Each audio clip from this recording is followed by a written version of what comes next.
Buenas tardes a todos. En primer lugar, muchas gracias a Kairi por haberme invitado a dar esta charla que es muy importante, no solamente por lo que se nos viene, lo que tenemos en el presente, y además porque aprendí muchísimo de algunas enfermedades que no tenía ni idea que están aplicadas en este momento a esta realidad que existe, que es la realidad virtual, la medicina inteligente aplicada a la neurología. Entonces, eso es una aproximación.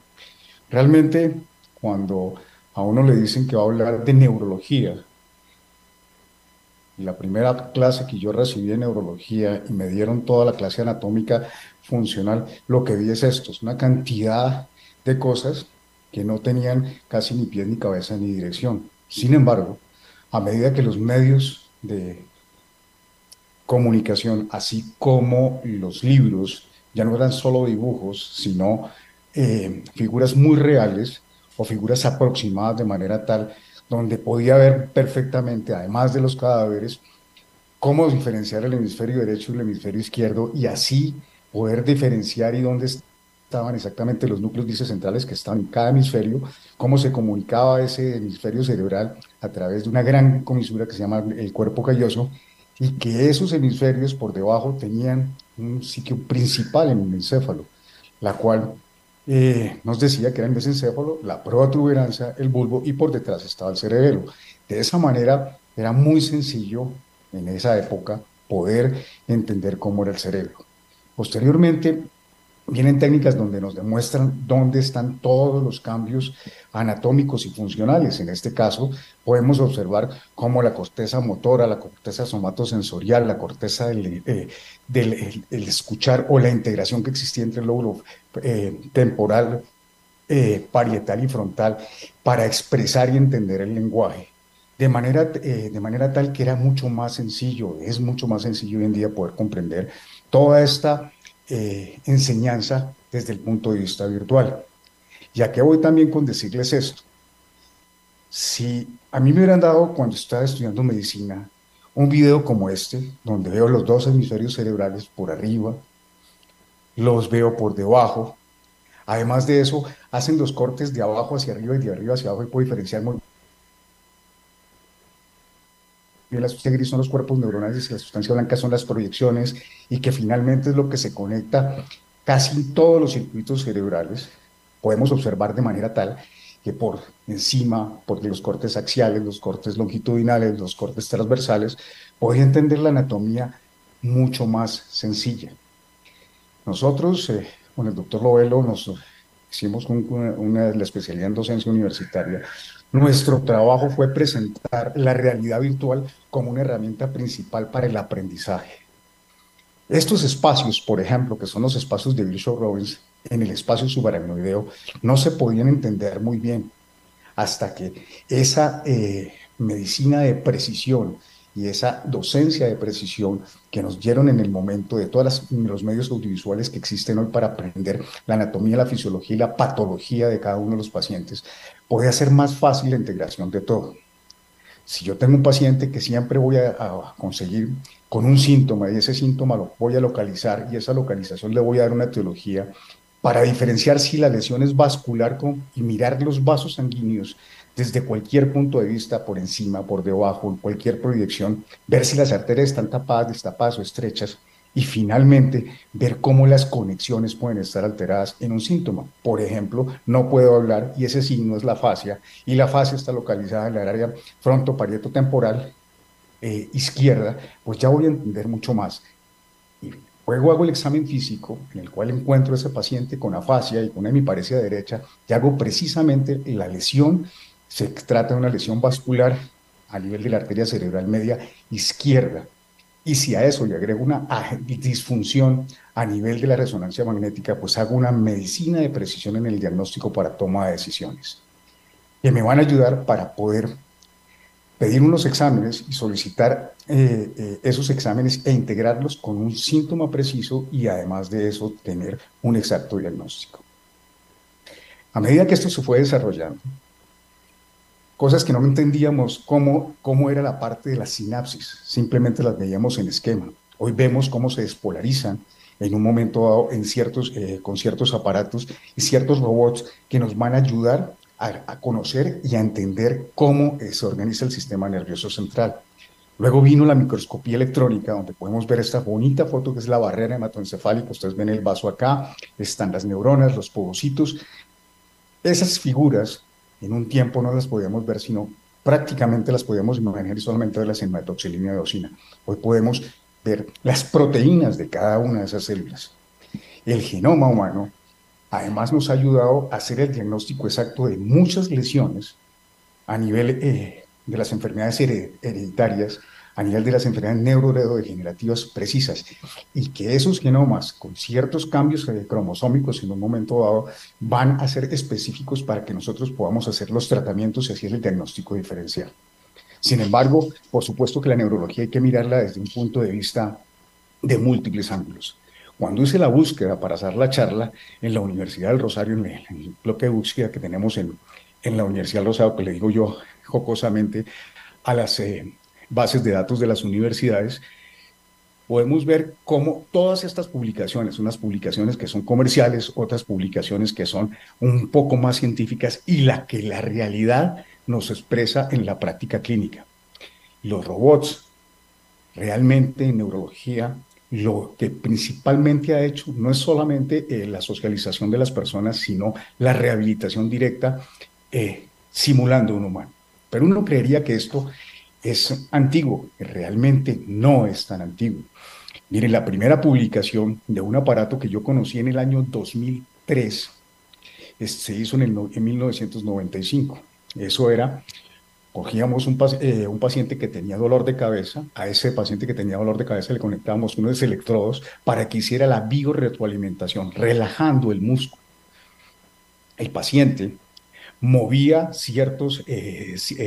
hacía ciertos circuitos dentro de una pantalla, el cual se le decía al paciente, trate de llegar a este sitio, pero para llegar a este sitio tenía que relajar los músculos. Esa se llamaba la terapia de biorretroalimentación en los pacientes con cefalea crónica diaria. Ya está publicado desde el año 1995. Luego viene la era de los robots como tal, donde hay dos tipos de robots, los robots terapéuticos y los robots asistenciales. ¿Y en qué tenían una aplicación? En pacientes, por supuesto, con lesiones neurológicas, con rehabilitación cardiopulmonar y musculoesquelética.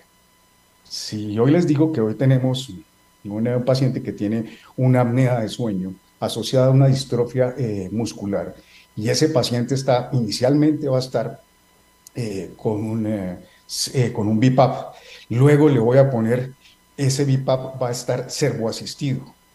Ese equipo, que era de presión negativa, anteriormente se utilizaba en los pacientes que tuvieron polio, y eso parecía un tanque. Desgraciadamente no pude traerle la foto, pero la evolución ha sido bastante importante con los microcircuitos. Pero la robótica no solamente se ha aplicado a la parte de la medicina, sino a la vida diaria. Si no, pues aquí ustedes pueden coger en al costo y preguntar cuánto vale esta aspiradora que te limpia todo, simplemente es pichar un botón y te limpia absolutamente todo el piso, te lo aspira y te lo brilla por la suma de casi 1 millón de pesos. Luego, ¿qué hace? ¿Qué es lo que realmente hacen los robots? Imitan el comportamiento humano y son capaces de moverse, actuar, ayudar, interactuar en entornos de los centros del ser humano para participar en la actividad de la vida diaria. Lo más importante a nivel industrial ha sido que las máquinas han sido automatizadas, por ejemplo, cómo hacer el motor de un carro o cómo hacer actividades muy peligrosas como el tejer, hacer los tejidos sobre los hilos para que no se rompan los dedos los empleados, para atención médica, en medidas militares, todo lo que son los drones y por supuesto para tareas humanas simples como por ejemplo, comillas, aspirar el piso de la casa todos los días. ¿Cuál ha sido el mayor avance que ha tenido realmente la primera aplicación que tuvo a nivel clínico y los estudios? Fue en pacientes que tenían trastornos emocionales y trastornos del desarrollo, porque simulan una mascota y todos los niños pues, se atraen por las mascotas. Mejora la salud mental del paciente, la interacción entre él, el robot, y entre la sociedad, especialmente para promover la respuesta emocional y movilizar los cambios con una respuesta muy positiva.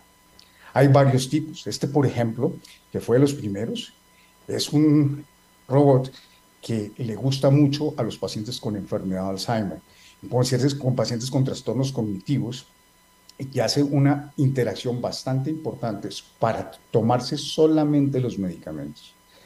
Es bastante importante. Después los desarrollaron mucho más sofisticados, de diferentes colores, de diferentes materiales para que no produciera trauma. Pero ¿qué se han demostrado a nivel clínico? Que mejora el estado emocional, pero no solamente del paciente, de la interacción del paciente con el médico, sino disminuye el estrés de los médicos, disminuye y facilita la práctica clínica. Este Kepón, por ejemplo, se ha utilizado de manera muy importante para hacer el diagnóstico y estudio de la socialización en los pacientes con trastorno del espectro autista. Y cuando uno habla del trastorno del espectro autista, dice, es un paciente que tiene una disminución de la atención hasta el paciente que tiene un autismo y pasa por el Asperger. Entonces, lo que hace realmente es mejorar los comportamientos y la interacción deseada con sus emociones. Esta mañana nos mostraban este robot humanoide en vivo, a color y con videos. No voy a repetir, pero realmente la práctica clínica de lo que está realmente demostrado con evidencia clínica es la interacción de los pacientes que tienen Asperger o trastornos de atención. Expresa, refleja las emociones, nos saludó muy amablemente. Todo lo que se mueva, que cambie de color, que va a ser un estímulo sensorial que se observa o se escucha y va a producir una interacción entre los dos hemisferios para que nosotros escuchemos, veamos, interactuemos entre el hemisferio derecho y el hemisferio izquierdo y podamos tener una reacción. Así, primero nos desarrollamos y en la práctica clínica es lo que hacemos en la rehabilitación de los pacientes. Entonces, digamos en este pedazo de la charla, ¿cuáles son las ventajas de los robots? La interacción y dos, la compañía. Favorece a cualquier tipo de rehabilitación motora, sensorial, ¿sí? Y también en el desarrollo del bienestar físico, disminuyendo la cantidad, el volumen de trabajo de los profesionales, el estrés de los profesionales y el estrés de los pacientes, que es lo más importante. Además, se crean vínculos importantes entre los robots y nosotros los humanos, vínculos que van a ser beneficiosos para la práctica clínica. Pero veamos realmente cuál es la aplicación que ha tenido esto. Ustedes conocen estos dos personajes, a Christopher Reeves, que tuvo una lesión en la columna cervical muy importante y quedó cuadripléjico. Él tenía todo el dinero del mundo para hacer una fundación que su hijo la ha proclamado desde el principio para que no hubiera más sillas de ruedas. Y aquí tenemos otro personaje que murió de una enfermedad neurológica muy importante, Robbins, Robin Williams, hace una enfermedad muy severa que es la enfermedad de cuerpos de Lewy, que se caracteriza por un parkinsonismo y una demencia progresiva con alucinaciones muy importante. Él se suicidó posteriormente y deja una carta muy importante también de cómo ha vivido la enfermedad y qué hubiera sido la enfermedad si él hubiera tenido otra asistencia diferente. Para la práctica, donaron en ese momento, él donó $2 millones, ¿sí? Christopher Reeve donó $10 millones para la investigación de esto y empiezan a hacer las rehabilitaciones tan sencillas como en un posoperatorio de un paciente que tiene la lesión del manguito rotador para aprender a hacer el ejercicio y hacer el ejercicio de manera permanente en flexores, extensores, rotadores, abductores, etcétera, del hombro, con una mejoría mucho más rápida y con la participación activa tanto el terapeuta como el paciente. Cada uno de ellos ha venido sofisticándose. Fíjense, este está lleno de cables, de sensores de superficie que llegan a hacer unas metas específicas de peso, de fuerza, y finalmente hay algunos que son mucho más sencillos, llegando a tener en pacientes que están paréticos, que no podían caminar, llegar a tener marcha. Eso ha sido, por supuesto, muy importante. O robots tan importantes en pacientes completamente cuadriplégicos que los hacen medir con el pensamiento del paciente. Estos todavía están digamos, en experimentación para la práctica clínica. Pero probablemente lo más, o lo que más me gustó de haber preparado esta charla como neurofisiólogo es conocer por qué se produce esto. Nosotros con cualquier alteración del movimiento, ya tengamos una alteración del movimiento, es que estamos paréticos, ¿sí? O que temblamos, o que no nos podemos desplazar, vamos a producir un movimiento que es en flexo-extensión, en abducción, en propulsión y en retropulsión. O intermedios, pero van a ser esos los mismos movimientos básicos. Eso produce, si nosotros hacemos una gráfica de ese computador que les mostraba al principio de 1995, que ese acelerómetro nos diera una dirección específica de un vector. Ese vector finalmente lo podemos hacer del lado derecho, del lado derecho, del lado izquierdo, mirar qué tanto es la amplitud, la frecuencia, si son movimientos grandes, lentos, como el temblor de un paciente con cerebelo, o tan rápidos y alternantes como un paciente que tiene el temblor fisiológico que tengo yo en este momento dando la charla, o si el temblor es en rotación. Eso hace no solamente desglosar y ver qué tipo de temblores tenemos para fines tanto diagnósticos como terapéuticos y que se han aplicado. Una vez tenemos esa flexión y esa extensión o esa abducción o esa rotación, podemos obtener un plano que es un plano sencillo de coordenada y abscisa de cuáles son los amplios y finalmente tenemos una onda. Esa onda la podemos, por fórmulas matemáticas específicas, en desglosar en ondas cuadradas. Esas ondas cuadradas hacen una sumatoria espectral, la cual va a descomponer los movimientos, tanto del lado derecho como del lado izquierdo, en flexión, en extensión o lo que estemos haciendo en el movimiento. Y eso se traduce en un plano cartesiano, pero realmente lo que se ha llegado al avance y que ha sido la base para hacer el neurodiagnóstico funcional de las resonancias magnéticas, de los tractos, de las tractografías, de las resonancias magnéticas funcionales o patológicas, es la formación de redes neuronales. Esas redes neuronales, que es una red neuronal normal donde tenemos el axis nuestro y tenemos todo lo que estamos desplazando y moviendo del lado izquierdo y del lado derecho.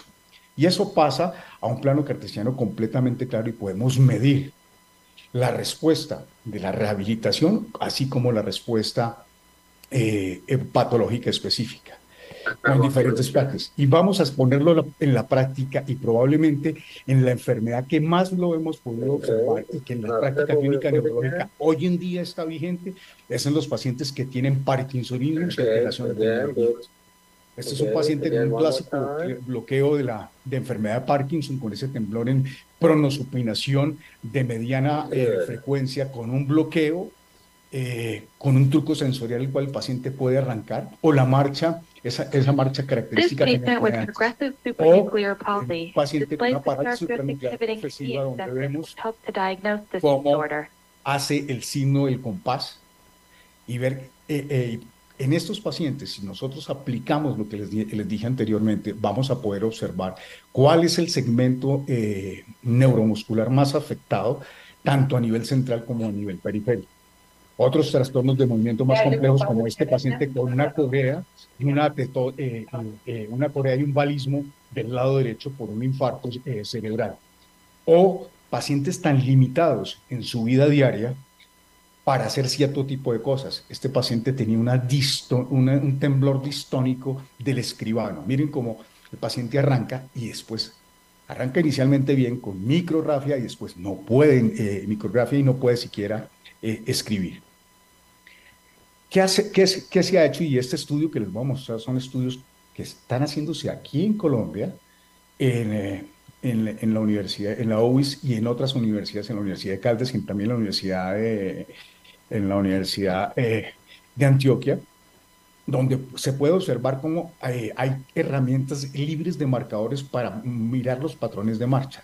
Esos patrones de marcha se van a ver en flexo, extensión, abducción, hacia los lados y hacer un análisis espectral de cómo está la marcha y detectar de manera temprana un paciente, ustedes ven el anterior, es un paciente que aparentemente está normal, pero ya al hacer el estudio y al hacer esa espectroscopía, el paciente va a tener una alteración de la marcha.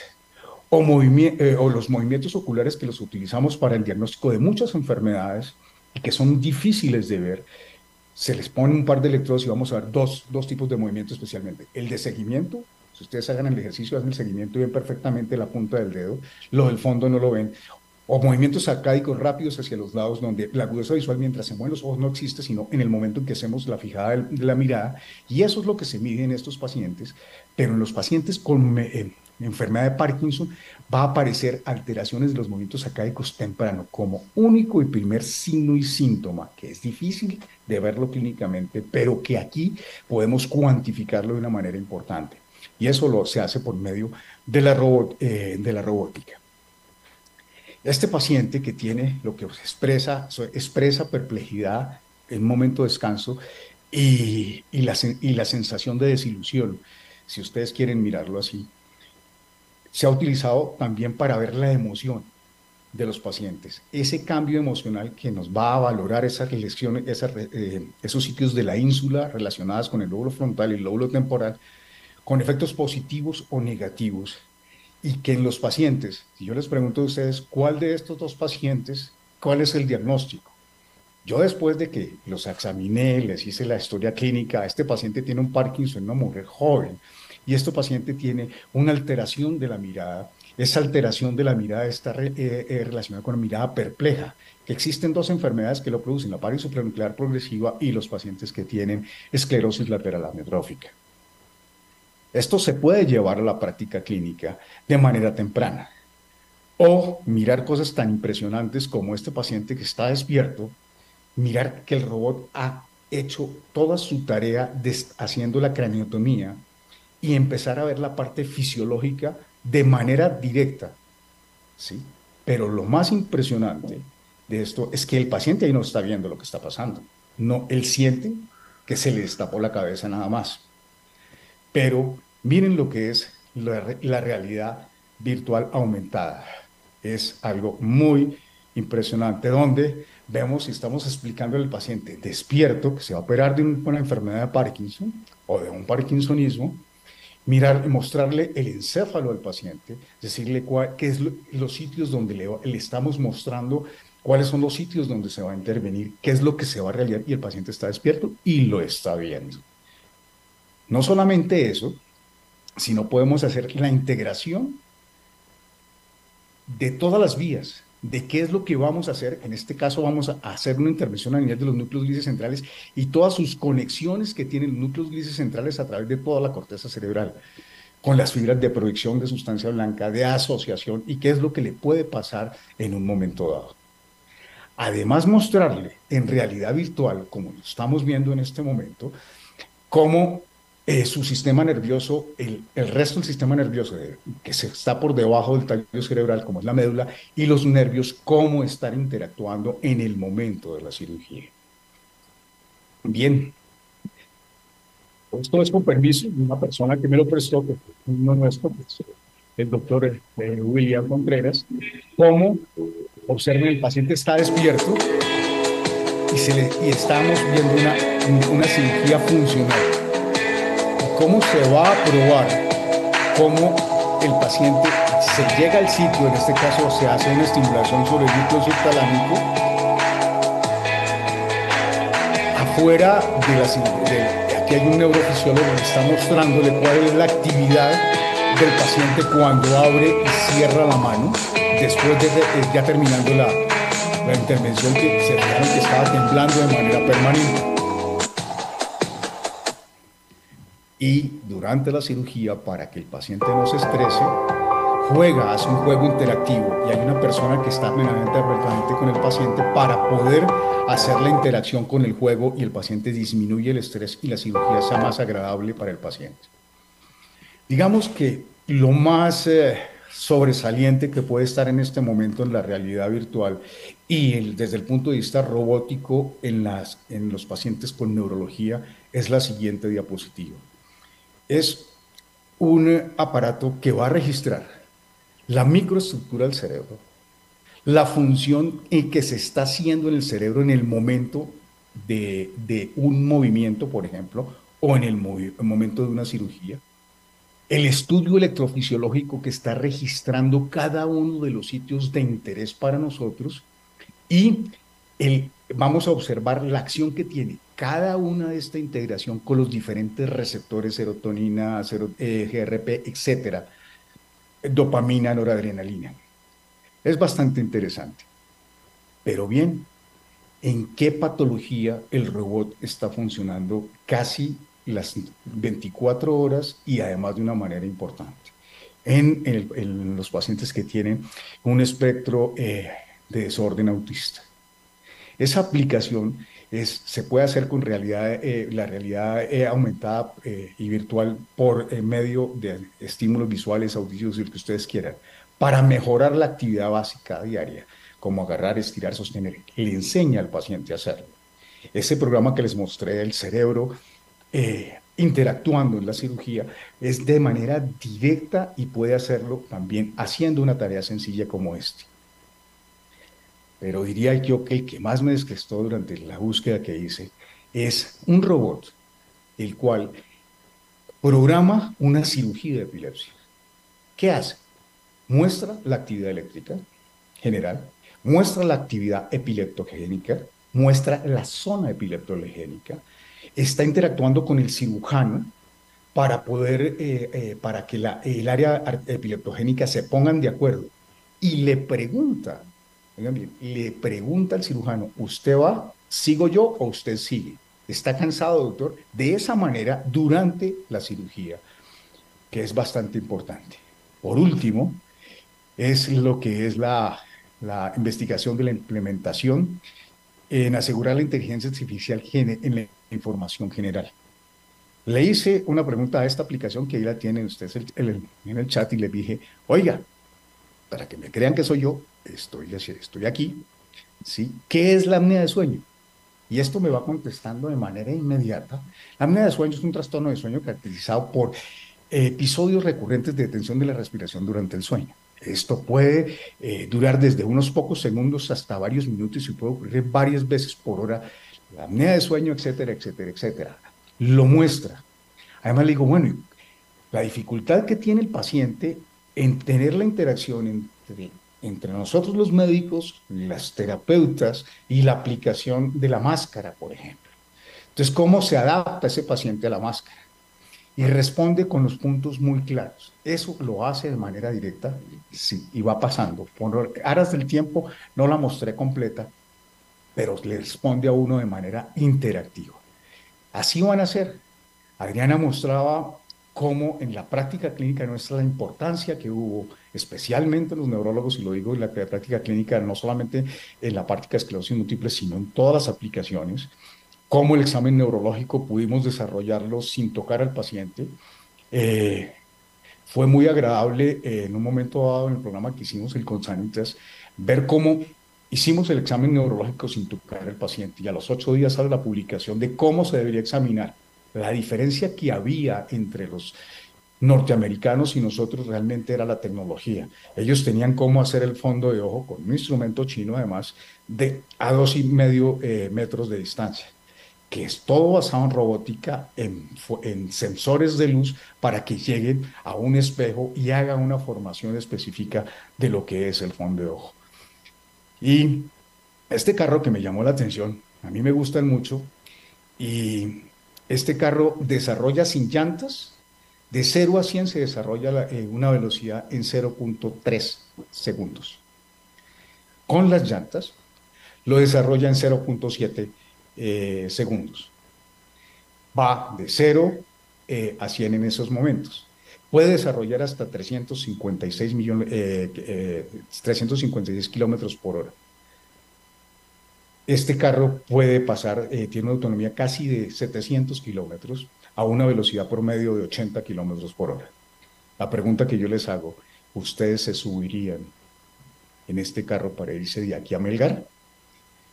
Pues la probabilidad de hacerlo, pues se puede. Yo no estoy tan seguro si lo haría hasta que los estudios sean que me lo demuestren, que la evidencia del error puede ser inferior a la del humano.